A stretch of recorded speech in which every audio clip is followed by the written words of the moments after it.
a brand new year with great opportunities. Welcome to 2022. This is the first episode of Today on Commodities Market, and kicking off this season, I'm reporting live from the Lagos Commodities and Futures Exchange floor. I am Precious Destiny. Now, the federal government spent $1.68 billion on food importation from January to September last year. The Central Bank of Nigeria disclosed this in a report on sectoral utilization of foreign exchange for the third quarter of 2021. However, during the Bankers Committee retreat in Lagos recently, the governor of the Central Bank of Nigeria, Godwin Emefiele, said Nigeria could produce enough to feed its citizens. He said the government was ensuring diversification of the economy. Moving on, e-Naira, the recently introduced digital currency of the Central Bank of Nigeria, is rapidly gaining acceptance, especially in the northern part of Nigeria, as the Nigerian Apex Bank makes financial inclusion one of its top priorities.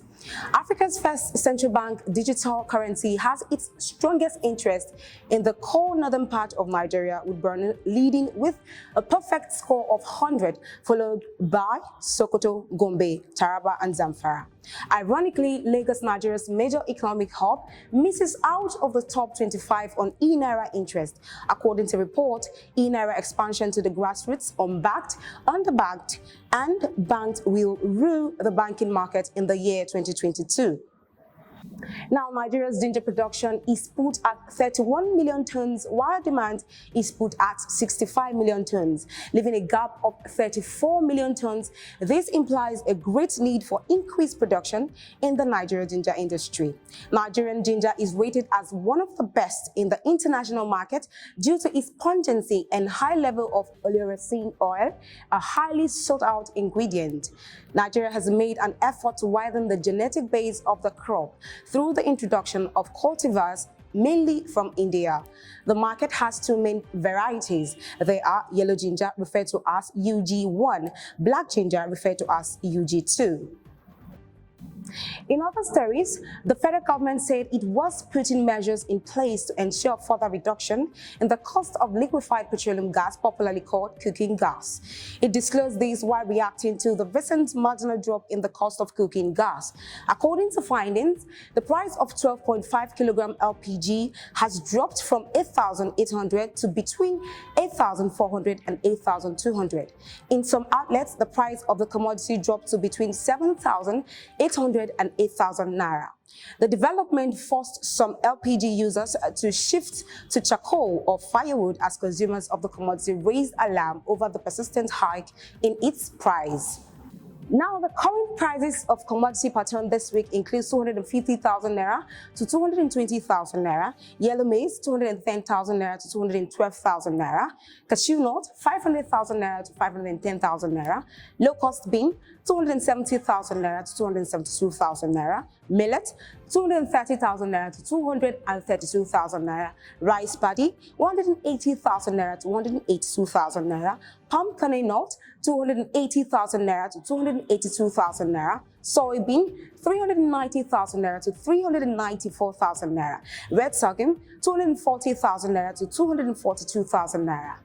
White sorghum 230,000 naira to 235,000 naira. All the prices are reliant on the region. Nigeria is blessed with abundant resources. The country has vast arable land endowed with crude oil, a variety of solid minerals, and the potential to grow a variety of agricultural commodities, including grains, tubers, fruits, and many more.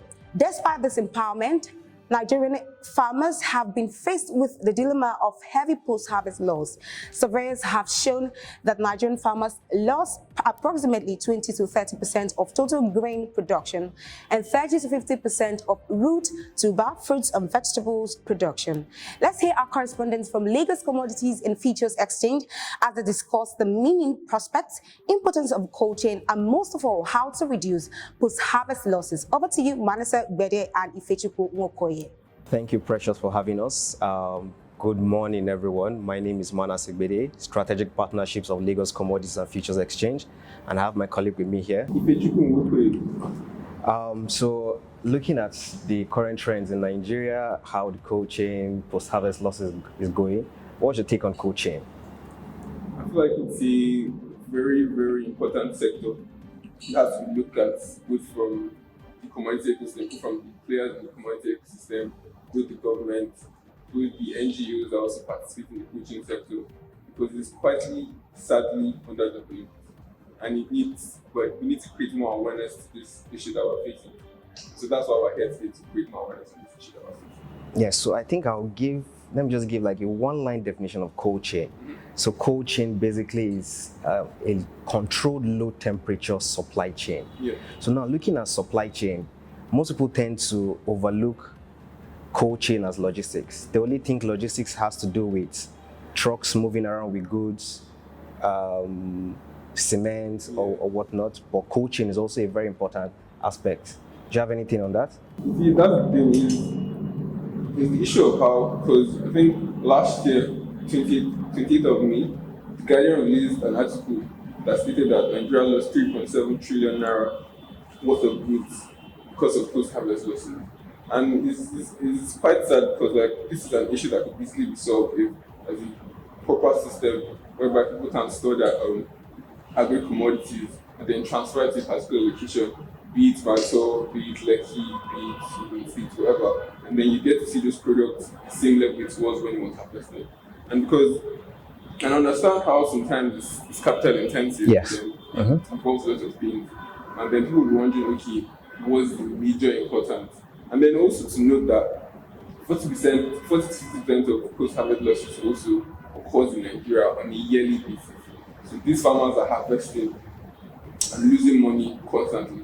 And obviously there's going to be chain reaction with that, because if they lose money, before it gets to the consumers, there's going to be an increase. Transporting those goods is going to be an increase, because farmers need to meet ends.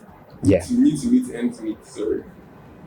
So speaking on the angle of a commodities exchange now, we as a regulatory body, we can serve as a fund administrator per se, Yeah.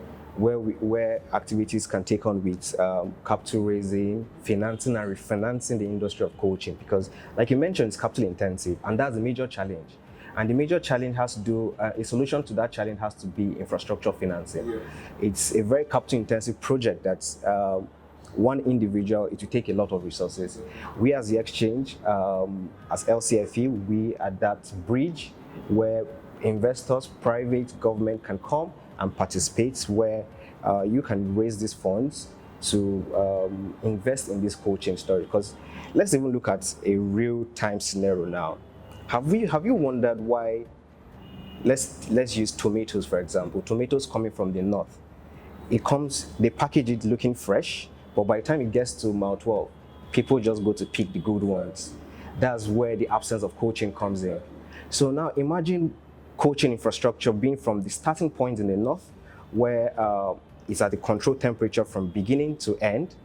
When it gets to the last location, is still fresh. Let's even go down to our supermarkets that we see, Spar, likes of ShopRite.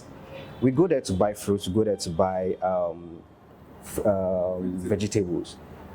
Those vegetables are still fresh, Exactly. and it's in a controlled temperature. So that's cold chain. So this is an avenue where we are bringing in advocacy, awareness into the cold chain industry. The cold chain industry is not just likes of the SPA, the big processors. Even as individuals, you can start off very little. I remember having a conversation with a friend of mine yesterday that said, even people that work out, like we the youths, that we engage in health living, we use these products, even smoothies.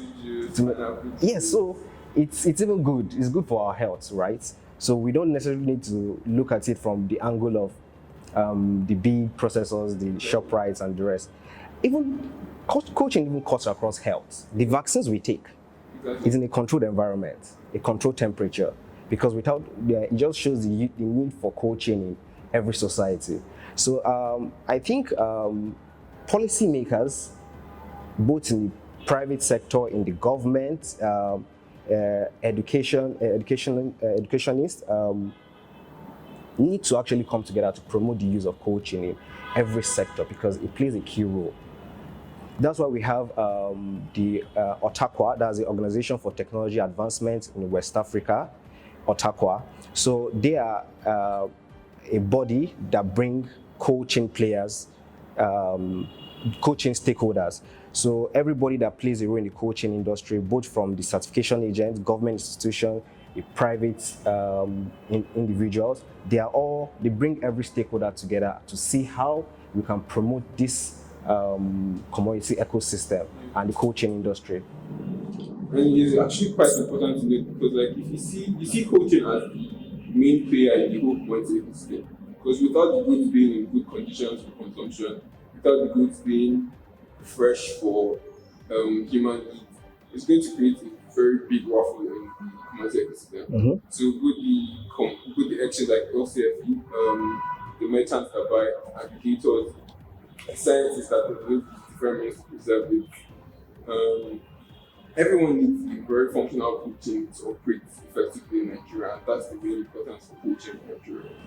And again, coaching will be very beneficial because and that challenge is the fact that, okay, how can we mitigate the losses from the farm gates down to the final consumers? Because if you have, let's say, coaching storage situated at various farm gates, as these farmers are bringing in their products at the right standard, it is being put into the facility. So that way it is transported all the way to the final consumer. So it stays fresh all the way. So without the presence of that cold chain, how will those goods stay at that particular temperature to final destination? I usually tell people that you could actually take your time and do your own research. So for instance, if I'm going to use tomato because we're all about jollof fries, we all take rice here every day. I'm going to use tomato. If you want to preserve tomato, it has to be at a degree of 15 degrees Fahrenheit. So even if you're going to buy from your average malam who selling tomato, if you get it in your house, you can also preserve it by yourself by putting it inside the freezer, just ensuring that it's at a particular temperature for your fridge to make it keep fresh and cool. So all these sorts of education you could do in terms of like, okay, finding out, okay, the type of commodity you're buying, what degree has to be for it to be preserved, the exposure to light how it's supposed to be. All these things come in place because at the end of the day, despite it being capital intensive, coaching could actually start from your home. You're educating that man to do that, okay, you could invest in a freezer at this particular Fahrenheit, particular degree, to help preserve the commodity. Like, it starts from us really before we expand this. Yeah, I think we'll just use our venue to encourage the youths because we keep saying there are no areas to invest in Nigeria, but I think looking at coaching, logistics is something that will never go out of style, whether we like it or not. Goods will want to be moved from one point to another. So the earlier we start thinking towards, because we the youth, I mean, we like things that are too stifle, right? So we can come with different initiatives to how we can make this coaching a bit more interesting, more, I'm going to use the word sexy per se, that the youth can actually be engaged because little you don't need to have so much money to build a cold storage, no matter how little. That's why we the youth, I think, thankfully we have this togetherness. We can always come together to say we want to partner and do something together, to do something very little for starting from our community. We don't necessarily need to look at a big, large-scale thing. So start little, then you grow it. So it's just an encouragement for the youth that there is a big opportunity in the coaching space. Like my colleague mentioned, the figures of the loss Nigeria faces every year, because I think Nigeria loses about $9 billion per annum to coaching and to post-harvest losses. So it's an area that we need to just look into and to just see how we can tap into those resources from there. It's just an avenue. That's why we at LCFE, we are both youngsters, so we're also trying to bring everybody on board to see how we can all be partners of growth. So today, we just educate anyone you see today about the coaching sector. Just tell them the basic things they need to know about it. Because I feel like it's something that a lot of people do not know about. But thank you for today and explaining it to me. Also, if you have further questions as to what the coaching may entail, you check LCFE on their Instagram or their LinkedIn.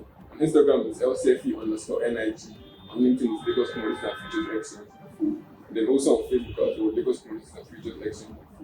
So you can just hit us up and ask us any questions concerning the coaching sector. Yeah, okay, so once again, I remain Manasigbede, and of Ifechukwu. We'll see you guys soon. Thank you. And that's a vital information brought to you by our correspondents from Lagos Commodities and Futures Exchange. Thank you, Manasseh and Ifechukwu. With this, we've come to the end of Today on Commodities Market. Special thanks to our partners, Lagos Commodities and Futures Exchange. I am Precious Destiny. Don't forget to follow us up on all our social media platforms and subscribe to our YouTube channel at Agribusiness Weekend. For more information, sponsorship, or partnership, call the numbers displayed on the screen. It's all about commodities. Thanks for watching.